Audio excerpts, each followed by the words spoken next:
Welcome to another episode of Let's Talk Quality, the podcast. My name is Hemish, and since 2023, I've been interviewing some of the most talented and well-respected quality leaders in the pharma and biotech industry to learn how they got to where they are now. This season is all about our guests and their journeys. Why they got into science, how they got into quality, their biggest challenges and greatest learns, and the highs and lows along the way. Every week, I'll be bringing you a new guest with the purpose of inspiring the next generation of quality leaders. Welcome to Season 3. I hope you enjoy the show. Hi all, welcome back to another episode of Let's Talk Quality, the podcast. Today I'm joined by Tony Jones. Tony is the Vice President of Corporate Quality at Syneos Health. Tony's had a fascinating journey. He grew up in the UK, went from being an aspiring rock star to quality leader, taking him from Wolverhampton to West Harlem, having roles in the NHS and then Pharma R&D. In this episode, we unpack the importance of critical thinking. We talk a lot about how strategy really is just making smart choices and Tony's framework for making decisions. We talk about creativity and how that still plays a central role in compliance and quality. And we also discuss the role of AI and what quality leaders should be doing to incorporate this into their day-to-day careers. So let's get into it. Hi, Tony. Welcome to Let's Talk Quality. How are you? Hi, Hemish. I'm very well. How are you? Good. Thanks for inviting me. And my pleasure. I think we were initially discussing doing a live podcast in New York, but the timings and things didn't align. So we're doing it virtually. But no, I'm very well. Thanks for coming on the show. Fellow British citizen. Tell the listeners and viewers where you're calling from today. I'm in New York City at the moment. I'm actually in West Harlem, near to the Hudson, as I speak. Nice. Yeah, nice. How long have you been in New York for? Let's see, 3 weeks. 3 weeks. Is that? Did you move over in 3 weeks ago? No. Been in the US for 25 years, most of my time in New Jersey. But At this point in my life, we're a little more mobile. So we've been in a few places for various reasons over the last year. And now back to New York City for the summer, and then we'll see where we go after that. Nice. I heard it's very hot right now in New York. It is. I was there a few weeks ago, and I think I escaped the extreme heat. Yeah, it's hot, but here we've got the Hudson just to my right, and there's the river breeze does help in this particular region of the city. It's a little cooler than the town. Nice. Well, look, I've given you a very brief intro, but if you could give everyone just a very quick who you are, what your role is, and then we'll go from there. Yeah. So my name's Tony Jones. At the moment, I'm Vice President Corporate Quality with Syneos Health. And Syneos Health are a biopharmaceutical solutions company. And as part of those solutions, so it's all about generating insights and getting those insights around medicines to market and helping our partners and customers do that. So within those solutions, there's a clinical contract research organization. And my main interaction is with the clinical CRO. I'm in corporate quality. I've had a few roles in corporate quality here over the years. We can talk a little more, but notably in the early phase quality area of the company, and then being responsible for the global QA team. And now I'm responsible for a group that is responsible for information, education, consultancy within corporate quality and working with the business. Excellent. So we'll get into all of that. Let's go back to the earlier part of your career. I suppose, how did you initially get into science, and how did you end up working in quality? By luck, same as all of us, right? So I started off English education, went through. I liked English. I liked writing. But in the English education system, I was routed into the science route, and then I went and did chemistry, biochemistry, and then came out, and my career objective at the time was rockstar. That was my goal. So, and I set myself a limit of when I was a lot older. I set an age that I considered to be old as the limit for when I wanted to become a rock star by. So that limit was 30 years old. So until 30, that was my plan. And I wasn't, I hadn't really thought about careers. I was just, my head was in the clouds, I guess. But as part of that, I got jobs in cities where there were interesting musical opportunities. Yeah. So I started in Wolverhampton at Goodyear Tires, and I learned a little bit about quality there in terms of QC. And then I got into clinical biochemistry in the National Health Service because that just seemed interesting. I found out tires didn't interest me, but clinical biochemistry did. That intersection of chemistry and medicine, super interesting. So I went into that part of the NHS in the clinical labs, and again learned about quality because the clinical laboratory is pretty advanced in terms of quality, in terms of their QC procedures, and they use things like QSUM and just techniques for evaluating the validity of the data. So it was kind of piquing my interest at the time. And London was always my destination. I'd always seen those adverts in Melody Maker for guitarists. I thought, yeah, I've got to get to London. So I got a job in the NHS in London in a specialty toxicology endocrinology lab.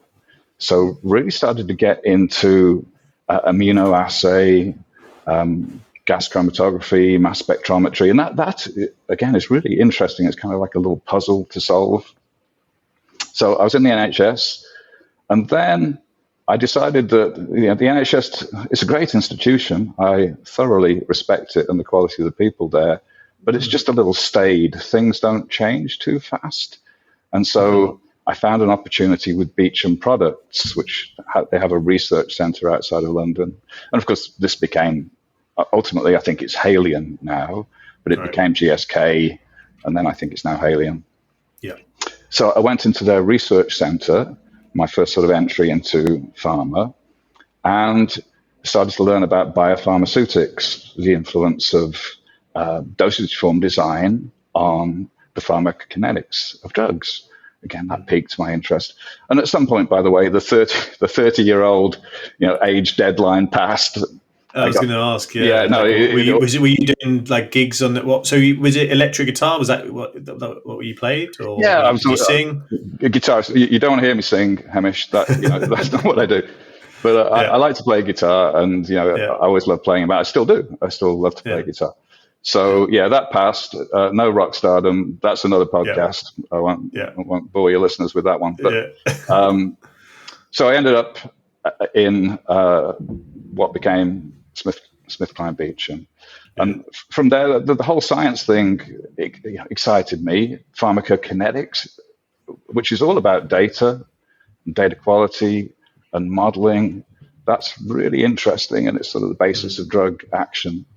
And I had a nice job there, but again, after the rockstar thing was over, I was looking for a bit of adventure, and I found a job in France for a French family-owned pharmaceutical company operating out of Dijon in Burgundy in their research group as a clinical pharmacokineticist, study manager. So I went there, and that was quite an experience. I don't know how much we'll go into that here, but the upshot of it was that we subcontracted some. I was responsible for a bioanalytical lab and for the conduct and some monitoring oversight of phase 1, early phase clinical research. And so we had a particular molecule.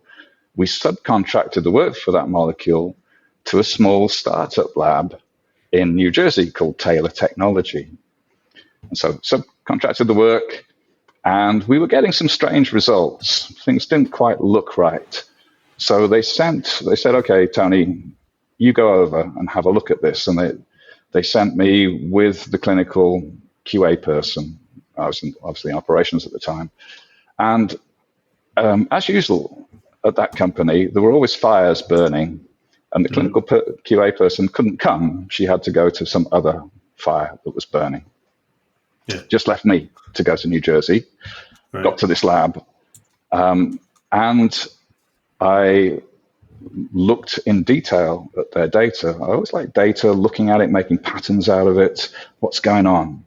And so I found some things in the sort of detail of the coding and some of the things they'd done, and some of the explanation for why our results looked strange. But more importantly, what I saw there was a culture which was different to the one I was working in, of openness. If there were mistakes made, they talked about it. They pragmatically looked for solutions. Smart people trying to do the right thing. And I really got on with the people in that small lab. And so to eventually answer your question, a few weeks after, they wrote to me saying, Tony, would you be interested in a job as a principal investigator, bioanalytical investigator? And I said, no, I wouldn't really be interested in that. It's not where I saw my career going. But they wrote back eventually and said, well, hey, Tony, we'd like to offer you a job as Director of Quality Assurance for the lab. So I thought, well, that sounds interesting. I didn't think I knew about QA, but nevertheless, it just was a lovely opportunity. So after the visa process, whatever, I got over to New Jersey to this small, about 55-person lab as Director of Quality Assurance. And there I landed in my Director of QA office, not knowing very much at all about quality assurance. So that's how I got into quality. Amazing. What a story. So it went from rock star to Director of Quality Assurance. So going around the cities in the UK trying to break into the music industry, essentially. And then that took you into the sort of scientific jobs that you got, which led to that opportunity as a Director of Quality Assurance. It's a pretty unique way of someone getting into quality assurance. I've heard lots of different stories and paths, but I've not had rock star. I've had DJ before, but not rock star. Do you still so you still play the guitar and still? Have you ever been part of the Deviations band? Yeah, they're around there. You must know the guys. Once I joined the guys, so I forget which was it, down in Dallas somewhere. Yeah. They're fun. That was fun. Yeah. Nice, very good. So first role. So what year was that then when you moved over? That was 2000 when I came over 2000. as Director of QA for Taylor at the time. Fine. Yeah. Okay. So how did that go then? Like, what were your first impressions of being in quality assurance and leadership? Sort of thrust us straight into the deep end. How did you go about learning all that? Yeah, it depends what you define leadership, and again, that's another discussion. There's a lot of different lenses to look at leadership through. But I had been responsible for people in the lab and in the prior roles, so I had that management experience, if you like. But yes, I still remember sitting behind that desk going, "Okay, what do I do?" And I had a nice opportunity in it'll be September time, I guess, in 2000. I went to the SQA annual meeting, which was in Montreal that year. And that was one of the pivotal meetings that just opened my eyes to what this is. So I just went to every talk, drank as much of that information as I could, talked to everyone I could, and met some interesting people there, notably the people from John Wiley and Sons, who were publishing the Quality Assurance Journal at the time. And also, I think that's the first place I met my friend and I would consider mentor, Rita Hattemer Apostel, who's a GCP consultant based in Germany and Switzerland. And, she's always been an influence on me. So I met some people, I got plenty of information, and then I realized that maybe one of the fun things about QA and the regulations is there's considerable scope for creativity in how you apply the regulations and the systems you create. And the lab, it was a bioanalytical lab. We weren't doing any toxicology work, at bioanalytical labs that the principal quality standard used was GLP. And at the time, GLP was this small little booklet. I don't know how many pages it was, but it's not much of a regulation. That's it. Right? Yeah. And then you've got all this scope to create around that. Yeah. And so I always like trying to go as deep into things as I can. So I just read all the preambles to the regulations. There's a lot of interesting commentary on the genesis of the regulations. So the court case against G.D. Searle and other incidents. And it makes fascinating, if not eye-watering, reading to see where this all came from. And then I had this just idea about, well, how about I don't exactly know how to approach this, but let's start off with some simple principles. And let's talk about that as a QA unit, as we were at the time. And then also, we've got all these regulations and preambles and court cases, etc. Can we distill all of that into a set of principles? Because one of the things that was said in Montreal was, I think it's a GLP training course, one of them, someone said, you can't hide behind the regulations. And I thought at the time, well, that sounds a bit strange. What better reason is there to comply than you've got to follow this regulation? Kind of thinking about it, I thought, well, maybe it is about explaining why we have to follow these regulations. What are we trying to do? What's the why? So I had this, I was on this drive to distill the regulations into a set of principles and then link those principles to how we worked as a QA unit, to how we trained and educated people, and how we collected data. So link each principle to an observation, a QA observation, and look at that. Yeah. So that was one of my thrusts there. And the fortunate piece of luck was just meeting the people at John Wiley at that meeting in 2000. And so I wrote up, I thought, okay, I'll write this article about principles in quality assurance. And it was a real hokey thing, Hemish, really hokey. It had this kind of diagram of a QA ship, and underneath was like a mine that was data, and there was a submarine labeled FDA, all done in whatever terrible program was available in those days. So I put it out there and described how we'd use the principles to simplify and improve our QA operations, and how people have been involved in that in the group, and how we've kind of put it together. And then I published a follow-up on the wider set of principles, compliance principles, put that out as part 2. And I guess my lucky break was that, I think it was it the hokey first one or the second one? Probably the second one, that won some quality assurance journal prize in 2000 and whatever it was. And put out there a little bit these ideas, and people were reading it, and people started to know about Taylor and our QA, and people started to sort of ask me things and get more involved in SQA. And so that was like a springboard, writing that and getting into SQA.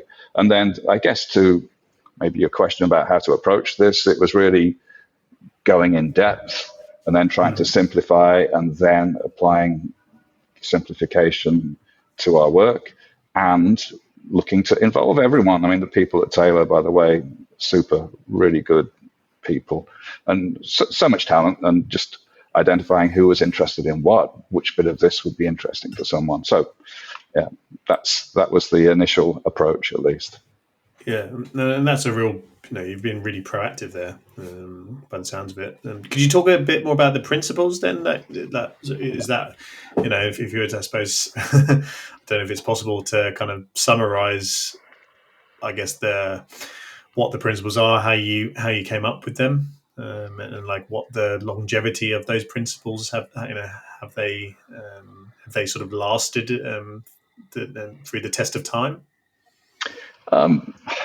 Probably. I mean, as always with any work that's vaguely creative, It's always other people's ideas, right? It's always just sort of putting ideas together. So there was nothing original in what I was doing. This is not like, I'm not the whatever Deming or Durant or whatever who do come up, geniuses that come up with stuff. Anyway, to answer your question, the principles, the ones that related to compliance and sort of distilling from the GD Searle case were, for example, just defining data integrity as accuracy, consistency, and completeness of data. And then there was a clear need to be able to reconstruct a study from the prescriptive documentation, the report, and the raw data. So just in terms of data principles, for example, accuracy, completeness, consistency, reconstruction. And then there were other principles related to training, roles and responsibilities, how you accept or reject data and be consistent with that and follow a process. And some other ones that I don't remember as I'm talking to you. Now, have they stood the test of time? Well, at the time, we linked these to the database we were using for QA and deviations, etc., for findings, for audits. And the idea was to try and put a rationale for people when we're making a finding, to try and link it to some reason in the regulations, the principle behind it. Why are we making this finding? Well, it's about reconstruction. We can't reconstruct. So to educate us in QA and to use it as education for the operational teams. Now, I won't go on too much about has it stood the test of time. Yeah. But if we take data integrity, and I think that original accuracy, completeness, consistency came from an FDA definition, circa 2000, I can't remember where. Now, I'll just make one comment about that. I mean, that is still in the definition of data integrity.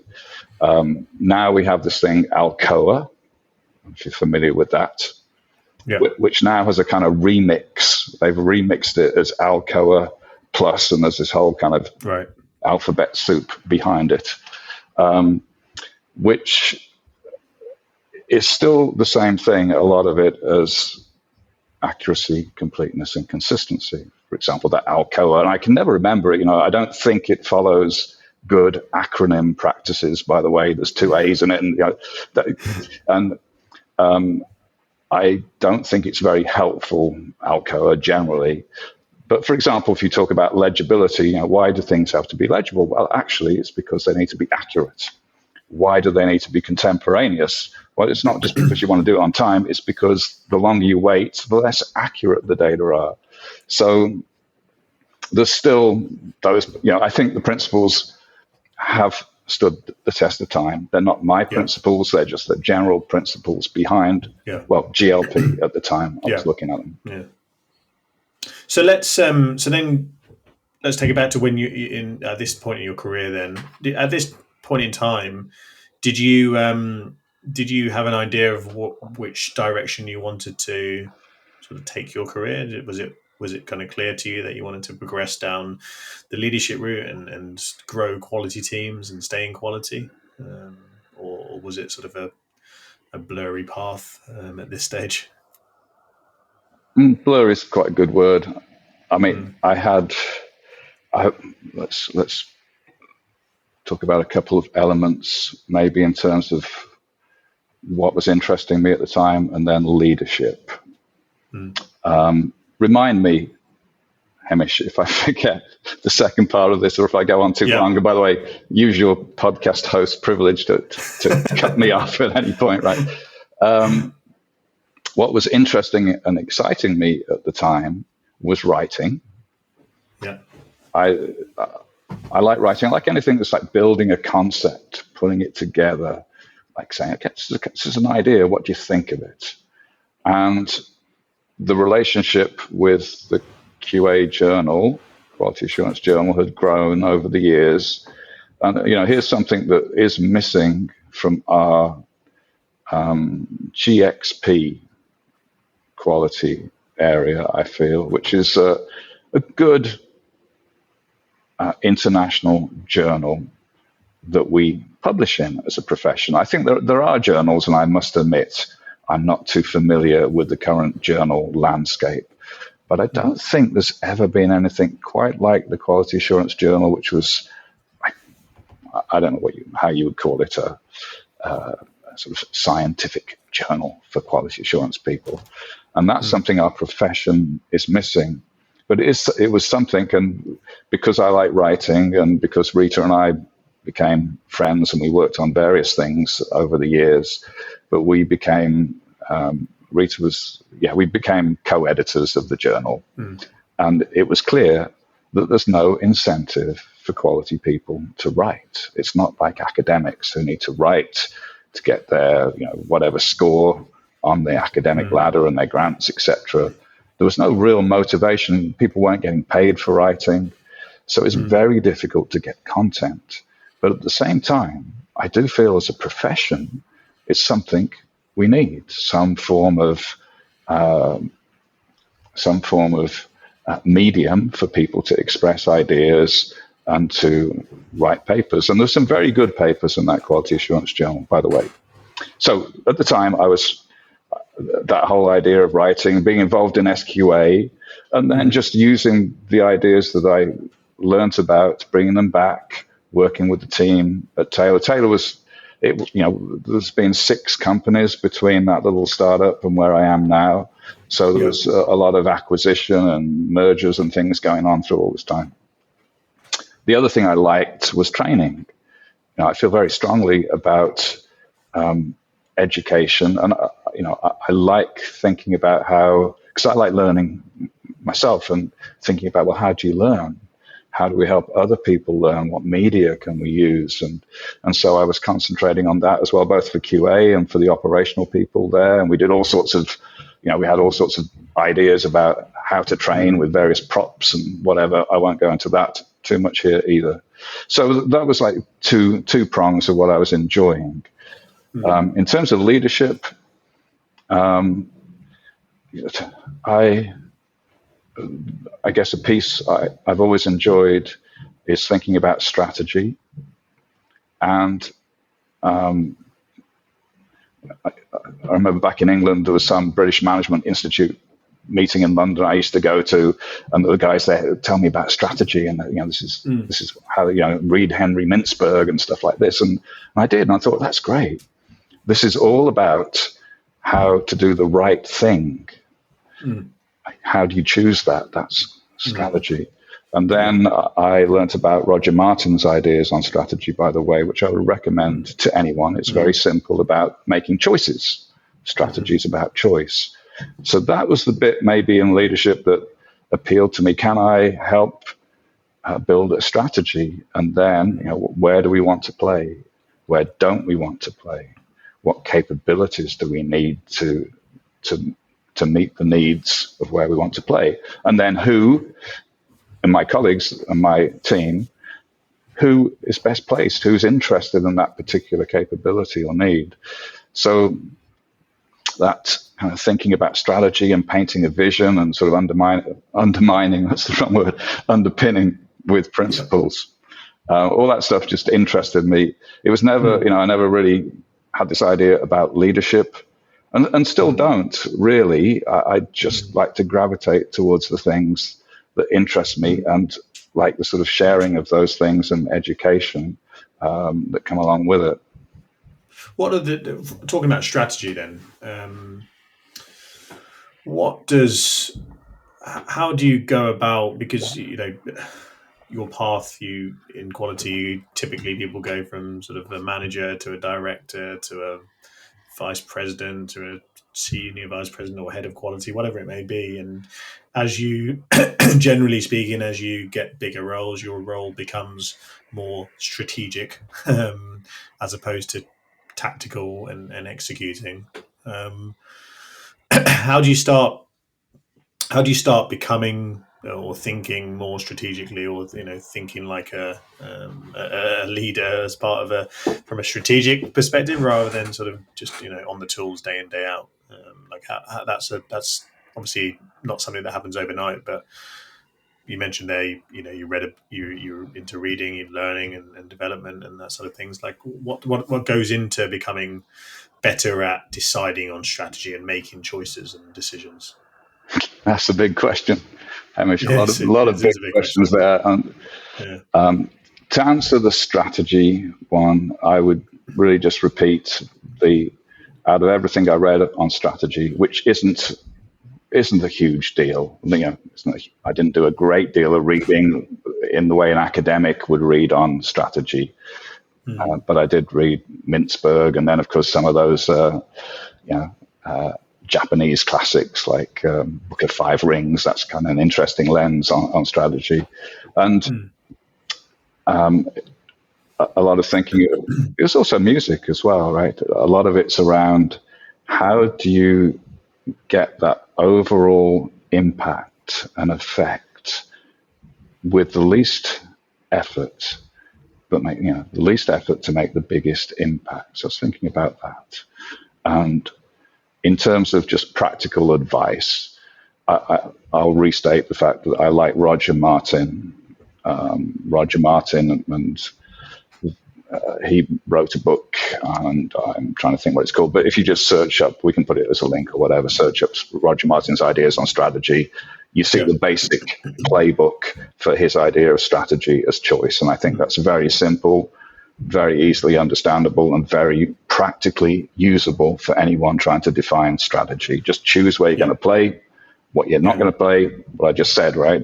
Capabilities, and then link that set of capabilities and where you're going to play to some more specific goals. And then you're looking with your team, who's interested in that. So that's one thing. There's also this idea of, a couple of ideas actually, in general, how to make decisions, sort of thinking about things, thinking about thinking. That's another thing I've been just super interested in recently. And Rita and I, we run courses for SQA, and the one we're doing at the moment is critical thinking by design. But the gist of it would be, like, one important facet of it is just learning different lenses and tools. So whether you're looking at outcomes, whether you're looking at data to get insights, whether you have insights and you're trying to make choices on those insights, what lens are you using to look at that through? What tool are you using to look at that through? And by the way, AI is a huge tool that we all should be using every day, in my opinion, as a thinking tool. So having different lenses is part of thinking, getting insights, part of making decisions. And in terms of strategy, there's that lens I talked about with Roger Martin as choice. There are also other lenses. Henry Mintzberg as well talked about having fixed strategy, which is kind of those choices I was talking about, but leaving space for emergent strategy. And emergence is another very interesting topic in terms of what happens to us, why things happen, why we have outcomes, good and bad in quality. But it's also links to that idea of an emergent strategy, a strategy that develops because of various things, culture and stuff that happens, systems. And so that's an interesting lens as well. Maybe I'll stop there. I kind of rambled a bit around your topic and introduced a few other. No, I mean, I apologize. It was quite a broad question, to talk about strategy. But it really interests me. You're completely right. It is a series of decisions and choices that you are making, and you're deciding to play in a certain space, and you have to stick with that. And your strategy takes you in that direction. But it becomes, as you progress in your career, the significance of those decisions that you are making become more important, because they have a bigger impact on the way that your function, your team, or your organization head. I'm guessing. So I suppose my my question, I probably should have been more specific, was around, I guess, like, how do you, when you get to that level, how do you go about the making of those decisions, to decide on the strategy, I suppose. But you've you've answered that, I suppose, a bit in your answer. So yeah, it interests me. Yeah. Well, in terms of one quick comment, I guess, about thinking and making decisions. Just a couple of just real quick things that always come to my mind. One, in terms of thinking, I feel, and you can think about this as well, there's only two questions in life, and thinking is where I've come to my conclusion. And those two questions are, what's going on here? What is going on here? And the second question is, what should I do about it?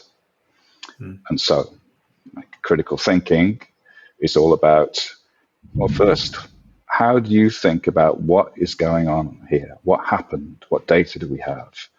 What insights? What decision do I need to make? And then you move on to the stage, well, what should we do about it?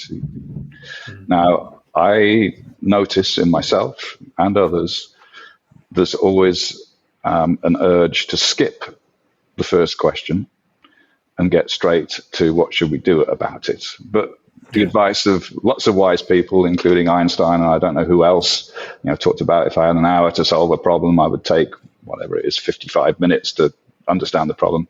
So a lot of good thinkers are thinking about just spend as long as you can on what's going on here and understanding before you even start to give yourself choices or make a decision.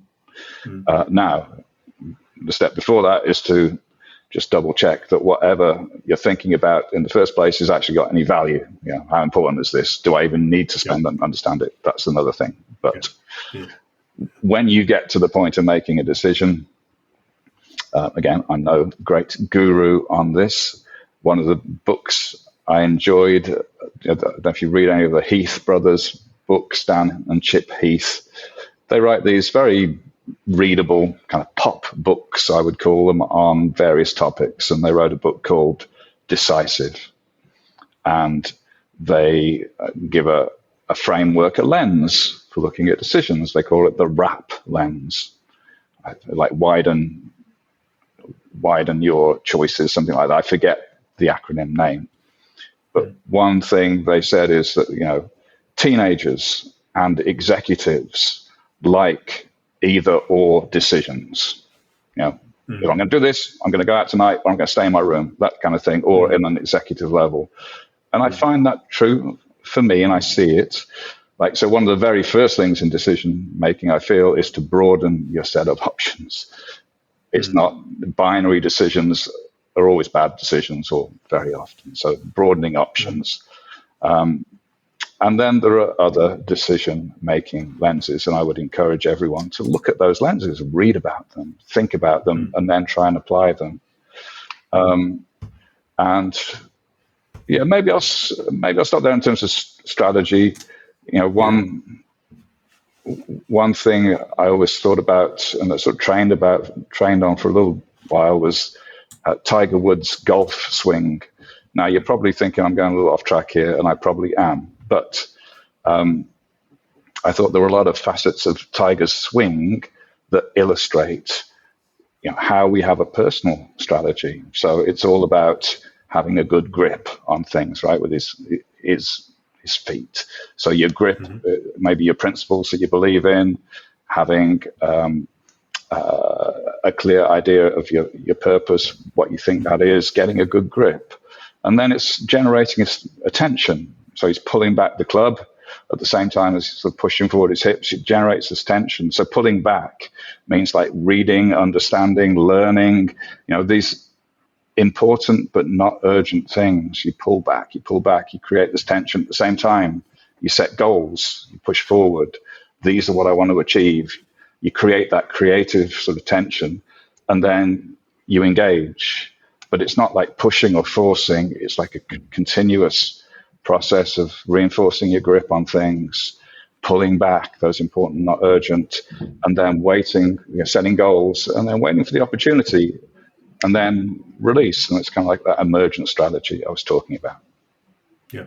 Yeah, you touched on AI briefly, and I suppose I think it would be good just to talk about this for a moment. But obviously, with when you are making decisions and data and making data driven decisions is very important, and there's now so much acceleration in the use of digital technologies, AI. I still think the industry is a long way behind other industries in its adoption of it. But how do you think how is it impacting you today in your role, the organization? How do you think it will change things over the next few years? Well, I love it. That's the first thing to say. This is an amazing leap forward for me in terms of the technological tools we have to help us. I can't believe how powerful it is. So how is it impacting me now? Well, firstly, on a personal level, I pay, I don't suppose I can do any advertising for a particular AI, but I pay the pro subscription for ChatGPT, and I talk to her every day about a range of things.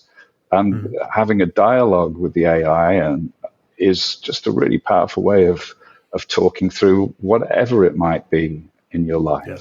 Plus it's very good at some other specific skills, especially if you're interested in language. By the way, it is amazing. So that dialogue with the AI is the sort of principal amazing thing for me. It comes back to decision making as well, or getting insights. We have this situation. What lenses might I use? How would you look at this? I'm thinking of this. Does that make sense? Just having that dialogue is really powerful. The other thing I feel it's changing is that we have this maybe culture of sort of training and education. We'll go to a training on this, or we're going to produce this training. I'm not sure how long that's going to last for, because anything that especially actually if it's to do with technology, I find ChatGPT targets the question so quickly. If I say, I'm in Microsoft Teams or on SharePoint, I'm trying to set this list, this particular column is not responding to this, it will say, yeah, go to the gear icon here. That's where you need to be. And a lot of the time it's right. And I know it's also very good at coding, etc. So, but in terms of like compliance training, what's the point? When is the point going to be when we don't need to sort of produce this course on root cause analysis or whatever it might be? But and I think it's pretty much now. I haven't fully experimented. How about just a set of prompts standard prompts for answering that question? Go and talk to your AI. And the other piece as well that's put within all our hands that I am experimenting with is the ability to create custom GPTs, or in Copilot agents, and Copilot and ChatGPT will guide you through creating the agent. And then you can load the agent up with a particular topic and references that you want it to advise on, and tell it how you want it to operate. And straight away, you've got the start of something that's a really powerful supporting tool for whatever it is, training or decision making or critical thinking. So that's my personal experience with it. Where it's going to go, I'm not qualified to say. I don't know, except this is exceptionally powerful. And simplistically, and most likely wrongly, I think, well, what are the skills that knowledge workers, quality professionals are going to need in the future? Is it just, one, how to work with whatever artificial intelligence we have in the future, and two, how to think critically about the input and output to that intelligence? So just critical thinking and use of AI. So both are very important skills now, and I just see them becoming more important in the future as we think, what do we humans bring to this intelligence? I mean, can I ask you what you think, Hemish? Do you have any? You talk to a lot of people. How do you think about that?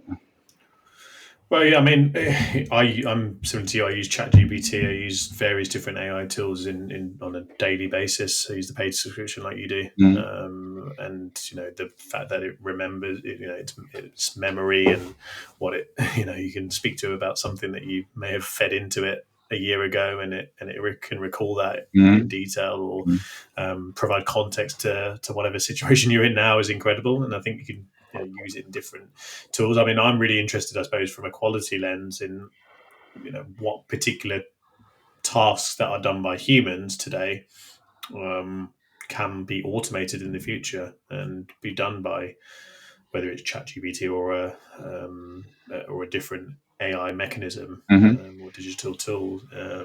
Whether that's reading, improving SOPs, or whatever it may be, training. There are so many things that I think quality leaders probably need to be really on top of to enable them to do their jobs more efficiently, faster, and also just staying up with how quickly AI is moving. But I think if I look at it from a recruitment lens, and in my particular role, there will always be that need for human connection. I think there's only a certain amount that AI can do up to a point, but I think the way that the industry will go is that it makes AI is making recruitment a level playing field. Anyone can just whip up an email or a message which is written by ChatGPT and send it to 10,000 people, but and then using the technology within their database, they can you can take a job description from a client, and then within 5 minutes you'll have 10 candidates that fit that bill perfectly, all because of the capability of your CRM system that you're using. So it's all sort of interlinked, but that will not. In recruitment, you still have to have that. Negotiation is important. Reading body language is important. Speaking with empathy and you're dealing with human beings. So all of that, they're the tasks that I think will separate recruiters in the future. And I think part of the things like this I know this isn't face to face, but the sort of seeing people and talking to people and building communities, whether that's a podcast, whether that's a mentorship program, I think that's the thing that's going to separate good recruiters from sort of everyone else in the future, because that personal feel, that personal connection can't be replicated by AI. A lot of things can, but probably not that. It's accelerating so quickly. There are so many different tools and technologies that we use that speed up things now. It's scary, particularly in the last year, 2 years, how quickly things have evolved. So it'll be interesting to see how it's going. But it's fascinating. Yeah, and you mentioned sort of empathy and some of those human skills. These are the type of skills that we need to concentrate on, maybe as we kind of learn emotional intelligence, that sort of thing. You also mentioned using AI to write. Now, that's probably my least favorite use of AI. I think as usual, I'm always thinking I'm probably wrong on this, but I feel that AI written text is kind of uninteresting and agreed. smooth. Yeah. And one of the things I've been thinking about in terms of what we need to sort of report to people as quality professionals, if it's in a report or in some form of information. There was a misquote, I think, by a guy called Gregory Bates, and it was someone before him that made this quote, but he talked about information being the difference that makes a difference. Now, as I say, it's a misquote, but I still like the concept behind the misquote. And I feel with AI writing, it's like a compressor in sound, right? If you compress your sound, everything gets squeezed down into this kind of band of no difference. Yeah. And somehow, to communicate, we've got to show those differences. This is important. This isn't. It's not all this kind of bland, just sameness. And I feel that some of the AI writing, or when I ask it to write something for me, it just doesn't interest me. It's kind of making things bland and uninteresting. Now, I know you can tell the AI, write it like Ernest Hemingway or something like that. But that's my least favorite use of AI, is just writing emails and whatever. Yeah, I agree. But going back to my point around leveling the playing field from a sort of a sales or recruitment perspective, anyone, I've always been quite sort of into sort of sharing my story and hopefully in a relatively authentic way on LinkedIn and podcast is part of that. But these days you see so many different posts from various people, whether they be recruitment consultants or whatever, and it's all chat GPT. It's very obvious that it is because all of a sudden they're posting for a start. But there are so many telltale signs which I think are well publicized. But it's also it's like you say, it's bland, it's generic, it's sometimes overly dramatic. The grammar that they use. But at the same time, it's leveling the playing field. Everyone people can do this in seconds now. So that's why I think that sort of human authenticity is still going to be what separates people in my world anyway. But yeah, it's interesting to hear that you're using it on a daily basis. And I suppose the next part is like, how do you get your people, your team, and the people underneath you and around you sort of on the same kind of level playing field where you're all using it efficiently and it's not just used in silos. That's probably the next part of it. As an industry, as an organization, how do you systemize it? Yeah, and I don't have an answer. I do feel, if you look at companies with innovation cultures, companies like Netflix, right? They foster this idea of bottom-up innovation, and I think that's something we've got to do. I do feel sometimes that we get too comfortable and sort of wait for innovation to come.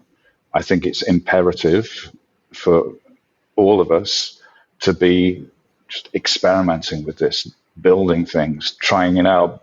Design, we didn't get to talk about quality by design, but that is a big thing for quality and it's a great thing. And so, design is about getting insights, looking at needs, building prototypes. Now I'm talking about design thinking, but building prototypes, testing them out. And you apply that to AI, there's all sorts of prototypes we can build. And I would encourage everyone just to get curious, get making things. Don't wait for someone to train you on it. Just get in there and start using it and see what the potential is. And then, that innovation, that spirit comes up through an organization. And that's going to be so important in terms of culture, which again is a real driving force in emergent outcomes. Yeah, absolutely. Tony, I'm conscious of time. It's been a really, really great conversation. I've really enjoyed this this chat. I usually end with some quickfire questions, which I'm going to throw your way. A couple I think you've sort of you've touched on, you've answered. But the first question is around values. What are the most important values that you live and die by personally? Keep learning how to learn. I'll leave it there, maybe. Yeah, it's a real quick fire answer. Yeah, very quick fire. Who's been the biggest inspiration to you in your life, both whether that be personally or professionally? I suppose personally, I have to say my dad, who was also a quality professional, as it happens. Very good. Professionally, there's been a few people that have influenced me. People recently that kind of blew my mind a little bit. Edward Tufte, everything around visualization and information design, amazing. I love Russ Akoff in terms of systems thinking and his whole worldview there. Again, maybe I'll stop, but there's a couple I can think of off the top of my head. Nice. If you were hiring for your successor, in your role, what qualities would you be looking for? Well, that's a curved ball question, Hemish. What qualities would I be looking for? Well, basically, evidence of change. We've got to be evolving. We've got to be adapting. How have you changed your working practices this month, this 6 months, this year, this last 2 years, we can't stay still. So I'm looking for evidence of evolving, movement, learning, curiosity. Nice. I like it. Final question. What one piece of advice would you give to aspiring quality leaders?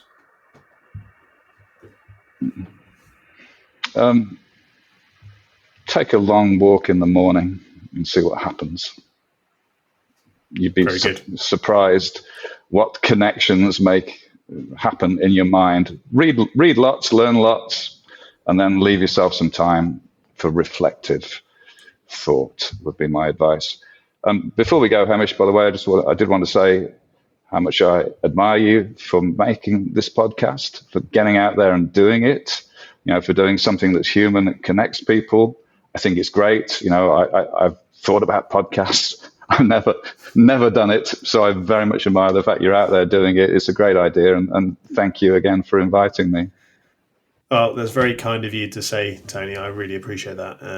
But no, it's an absolute pleasure to have you on. And like I said, I really enjoyed this conversation. I like your way of thinking, and I think a lot of people will relate to a lot of things you said, but also be quite inspired by your words around where you should be upskilling yourself for the future. Great. Quality leaders. So, no, thank you very much for your time. Thank you. I'll leave you to it, and we'll catch up soon. Right. Cool. Thanks, Hemish. Bye for now. Thanks, Tony. Thank you for listening to today's show. I hope that you got value from it, whether you're starting your career in quality or if you're at the top of your field. Today's episode was brought to you by RX Group. I'm the founder of RX Group. We are a pharma and biotech recruitment organization focusing purely on quality assurance.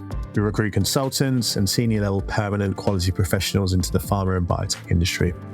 If we can support you, whether that be in a hiring capacity or if you yourself are looking for work, please get in touch with me on LinkedIn, visit our LinkedIn page where you can subscribe to the podcast, and visit our website, www.rx-group.io, to find out more about us. See you soon.